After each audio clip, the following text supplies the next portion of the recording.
Salut, je vous fais une vidéo aujourd'hui parce que plusieurs personnes m'ont déjà demandé à quoi ça ressemble un événement sexpositif et je trouve ça important de pouvoir vous partager ça et de vous dire à quoi ça ressemble et de pouvoir vous immerger un peu plus. Donc pour ça, je vais vous raconter mon premier événement sexpositif de plusieurs jours qui a eu lieu en octobre 2019. Euh, donc déjà, il faut savoir que je suis arrivée en covoiturage dans une grande maison, un grand jardin avec des espaces partout. Et je crois que c'était pour une quarantaine de participants, participantes. Et première étape, installer le lieu. Ça veut dire pousser les meubles, mettre des matelas au sol, préparer donc la grande salle, la, la salle de play, la playroom, euh, dans un grand espace où on puisse tous se réunir. À côté, il y avait la cuisine, donc on venait aussi avec des grosses marmites et des gros plats pour cuisiner pour beaucoup. Et des courses. Des courses pour, là, c'était 4 ou 5 jours. C'était, je crois que c'était Halloween, donc il y avait un jour férié, donc 5 jours de courses pour une quarantaine de personnes. Et donc j'arrive, on installe le lieu, on s'y met tous. C'est co-construit dans le sens où chacun participe. Il n'y a pas d'organisateurs qui font tout et on est là en attendant que ça se fasse. C'est on fait tous et toutes un peu. On prend des tâches et on les fait. Et ça s'organise comme ça tout le week-end. On co-construit. On appelle ça de l'autogestion. Que tout le monde fasse un peu tout à différents moments. Il y a en gros des shifts pour la cuisine, des shifts pour euh, globalement la cuisine. Mais la mise en place, le rangement, le ménage, c'est tous ensemble. En tout cas, moi j'arrive dedans, je connais personne, je suis seule. Et je suis déjà à l'aise avec la nudité, avec la sexualité. Et je me dis que ça va être un week-end où je vais pouvoir rencontrer des gens pour qui c'est pas un problème, je vais pouvoir me libérer et je pars du principe que je vais être à l'aise. Et premier jour, donc premier soir en soirée, premier soir, il y a un sac de parole un peu long où on fait le tour du cadre, le tour des règles à respecter dans la maison, à respecter au sein de l'événement. On fait un point sur le consentement, on fait un point sur plein de choses. On se présente aussi nous-mêmes au groupe, on dit quelles sont nos limites au groupe et, euh, et diverses choses. Et après, on fait ce cercle de parole qui dure hyper longtemps parce qu'il faut présenter tout le monde. Il y a un ou deux cercles, c'est des checks émotionnels dans des petits groupes. Ça veut dire qu'on a 3 minutes pour dire comment on se sent à deux autres personnes qui font que nous écouter d'une manière active. Et là, euh, et là, on fait le cercle et on dit comment ça va se passer. Il va y avoir des ateliers qui sont proposés. Et dans le cercle de parole, euh, il y a ce moment où on dit, bon, il y a des ateliers demain demain matin, ce soir, il y a une cérémonie.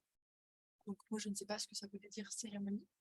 Mais on dit demain, il y a des ateliers et on les fixe jusqu'au prochain cercle de parole. Enfin, un cercle d'organisation, pas un cercle de parole, mais un cercle. On est tous là, normalement. C'est un cercle pour organiser la journée d'après. Dans ce cercle, il y a des personnes qui proposent des ateliers de discussion sur des pratiques. Il y a des personnes qui proposent des ateliers massage, des ateliers pour expérimenter des choses. Moi, je me souviens que j'étais dans une énergie ludique, j'avais ramené mon twister, donc je propose un twister. C'était Halloween, donc je propose une citrouille, enfin de creuser des citrouilles, etc. Voilà, donc ça c'était chacune est en capacité et en possibilité de proposer des ateliers pour la demi-journée qui arrive. Et ça, toutes les demi-journées. Donc c'est le soir pour jusqu'à 14h et de 14h jusqu'au soir euh, voire le lendemain matin. Ça dépend des événements. Celui-là, c'était par demi-journée. Et après, on fait un planning avec tous les ateliers qui sont proposés. On peut décider de participer à un atelier de celui-là, puis enchaîner avec l'autre. Et en plus, il y a différentes salles, donc il y a plusieurs ateliers en même temps, il faut choisir. Parfois, ça se décale. En tout cas, l'organisation, elle est nickel. L'autogestion, ça fonctionne. Donc moi, je découvre ça, je suis hyper contente. Le matin, les gens proposent du yoga, proposent de la méditation, ce genre de choses. C'est pas du tout mon univers.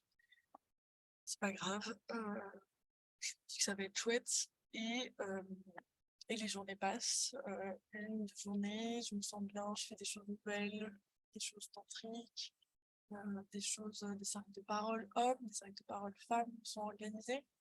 Il y a un cercle, moi je participe à un cercle de parole entre femmes. Les hommes sont invités à écouter, juste écouter, ils sont autour, ils participent pas à la conversation, ils écoutent juste. Euh, le soir, il y a des cérémonies. Je sais plus ce que c'était les cérémonies, mais en gros, c'était des exercices de consentement, de connexion, et des exercices qui vers de la sensualité. Euh, enfin, où on est amené progressivement à entrer plus en toucher, par exemple, avec les autres. Et à un moment, ça devient une partie libre où on peut décider d'arrêter ici ou de continuer, en sachant qu'on peut arrêter à tout moment, et qu'on peut faire ce qu'on peut à tout moment. On peut être habillé, on peut être juste en moufle, je crois que j'étais juste en chaussettes la plupart du temps. Et personne va juger personne, on peut avoir le corps qu'on veut. C'est la première fois que je voyais autant de femmes dont les pieds et très bien dans leur peau et pas forcément à l'assumer et dire je veux des poils, etc. C'est bien, on nous empêche. Mais juste des femmes qui avaient des poils et c'était pas un sujet.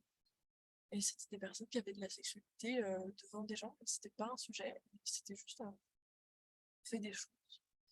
Euh, je saurais pas me souvenir exactement des ateliers auxquels j'ai participé, pas tous. Euh, mais en tout cas, j'ai eu à la fois des moments de discussion avec des personnes et des moments où j'étais à des ateliers, ce qui me permettait de connecter un peu plus avec ces personnes, avec les autres participants. Moi, j'avais connecté avec plusieurs personnes à gauche à droite et, et à un moment, le samedi, il y a une personne qui dit en cercle que elle se sent mal parce que, enfin, pour une raison et ça résonne en moi. Ça me fait, ça trouve un écho, mais qui me fait me sentir mal. Et je me retrouve à partir de samedi après-midi à pleurer. Je suis en sanglots, je me sens pas à ma place, je sais pas ce que je fais là, je sais pas pourquoi. Je, je suis complètement catastrophée. Euh, je me dis, mais je me suis pas rendu compte de ça plus tôt, j'aurais dû me rendre compte, qu'est-ce que j'ai fait, pourquoi je suis là.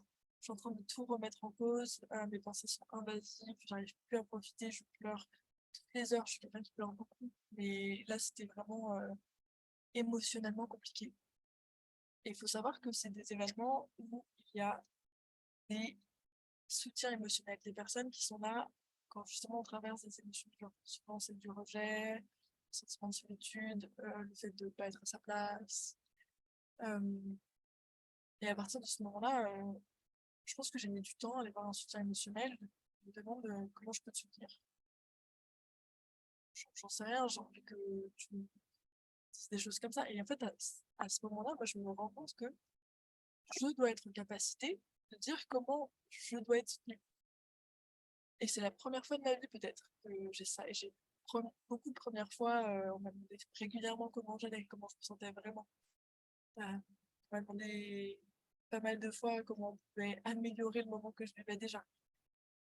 C'était que des choses nouvelles qui justement me faisaient sentir pas à ma place. C'était peut-être trop euh, à ce moment-là, mais en tout cas, quelqu'un a veillé sur moi euh, et m'a écouté, reformulé ce que j'ai dit, euh, apporter des conseils, solliciter. Donc, on me proposait si je voulais avoir ces conseils.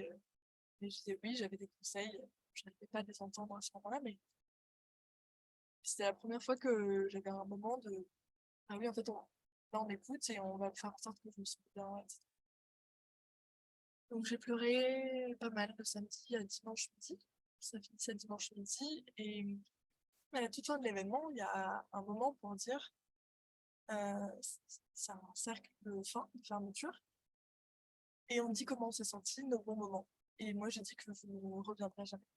C'était émotionnellement et de manière sensorielle trop compliqué. Et j'avais vécu du rejet, j'avais eu de la sexualité pour me sentir intégrée. Et je pense qu'un des conseils que je donne maintenant pour les personnes qui explorent des week-ends de groupe d'un milieu sex positif, c'est de pas passer par là sans être intégré ou inclus, il y a d'autres moyens.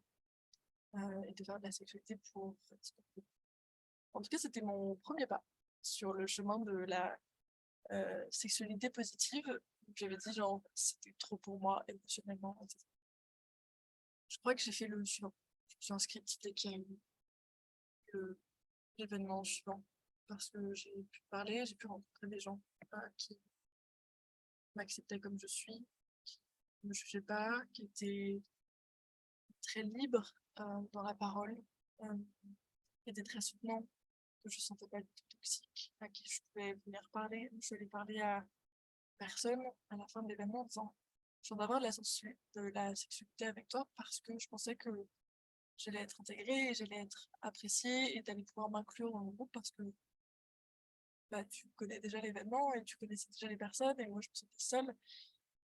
Et j'ai pu lui en parler et avoir une discussion très honnête, très franche, très sincère, voire vulnérable là-dessus et c'est ce qui m'a aussi permis de revenir. Mais c'était assez fou, cette ouverture d'esprit que je ressentais chez des gens et je la ressentais vraiment. Et il n'y avait vraiment pas de jugement sur aucune des pratiques. On parlait de sexualité tout le temps et on n'en faisait pas tout le temps. Moi, je m'attendais vraiment à. Je venais d'un milieu libertin, donc je m'attendais vraiment à beaucoup plus de sexualité. Et non. C'était vraiment un milieu où on me demandait si je pouvais vraiment faire ce que je voulais au moment où je le faisais. On me questionnait sur mes envies, ou me laissait la place de désirer et d'avoir du désir. Et j'ai vécu des choses auxquelles je ne m'attendais pas à vivre. Je ne m'attendais pas à d'être dans cette boucle émotionnellement compliquée. Mais je ne pensais pas vivre des cercles de parole où vraiment on parlait de patriarcat. Je ne m'attendais pas à tester. Il y avait un atelier squirting. Euh, euh, on parlait et après on faisait. Il y avait des ateliers euro, il y avait Twister, il y avait 28 sur le corps, il y avait yoga. Enfin, c'était tellement diversifié parce que c'était amené par tellement une diversité de personnes euh, qu'en fait on trouve toujours son compte et si on trouve pas son compte on peut le proposer et c'est ce que je faisais, je proposais des jeux pour me sentir bien. Voilà, ça c'était moi ce que j'ai vécu. Je pense que ce que je retiendrai le plus de ça, c'est que j'ai des événements sex-positifs. Bah, c'est des milieux où, en tout cas moi j'y vais et j'y retourne parce que c'est des milieux où vraiment je ne ressens pas de jugement, je sais que je peux être moi-même, j'ai pas besoin de penser je dois faire des choses. Si je fais des choses, si j'en ai envie, je m'arrête quand j'en ai envie. Je peux partir, je peux rester, je peux proposer des choses. Les gens ne vont pas me juger de proposer de courir nu dans le quartier, de rester habillé, immobile en plein milieu de la pièce, de jouer à cache-cache, de dessiner sur les gens pendant qu'on parle. Mes envies, mes différences, et ce qui fait que je suis qui je suis dans mon unicité, on va dire, est acceptée. Et les gens, ils vont pas juger. Ils vont juste accepter, bon, bah, elle a envie de faire le chien, se frotter aux gens, bah, elle le fait. Et elle a envie de se recouvrir de vie, elle le fait. Et bah, c'est cool. Enfin, et on peut aussi découvrir des chouettes choses, des expériences qu'on n'aurait pas pu faire ailleurs. Euh, et ouais, avec qui il faut des partenaires, quoi. Du coup, c'est vraiment très chouette d'avoir cette liberté et d'avoir ce panel de possibles qui s'ouvrent lors de ces événements. Et moi, c'est toujours un plaisir d'y aller, même si c'est plus facile, ce n'est pas toujours à chaque fois. Et pour ressentir du rejet, mais c'est de plus en plus facile et de plus en plus sain et serein. Et moi, ça m'a fait tellement évoluer dans mon quotidien que j'ai envie d'organiser des week-ends autogérés et des événements autogérés juste parce que juste ça, c'est plus simple. On propose des ateliers qu'on veut, mais c'était vraiment voilà, mon premier atelier sexpo, c'était ça. Et je crois que j'ai eu de la sexualité juste pour les petits curieux et curieuses avec 4 personnes euh, avec qui je n'ai pas recouché après dans ma vie, mais que j'ai revu tous. Et avec qui j'ai eu une relation par la suite. J'ai menti. Enfin, j'ai pas menti, je pensais aux autres. Euh, En tout cas, ça m'a ouvert une jolie fois et je suis trop contente que ça existe et que ça ait pu m'apporter autant d'affirmation de moi, de capacité à dire non, de capacité à me sentir bien que je suis, que je sois, de me sentir à l'aise à exprimer des demandes, de me sentir validée, ou alors en capacité de me demander ce que je veux pour être validée, ou alors même de me moquer, de regarde, je m'assume beaucoup plus. Et c'est vraiment un milieu bienveillant, euh, des choses dures, mais on en ressort. Voilà, c'est ça, un événement positif de plusieurs jours. N'hésitez pas à me poser des questions si vous en avez. J'ai sûrement des réponses. Bonne journée!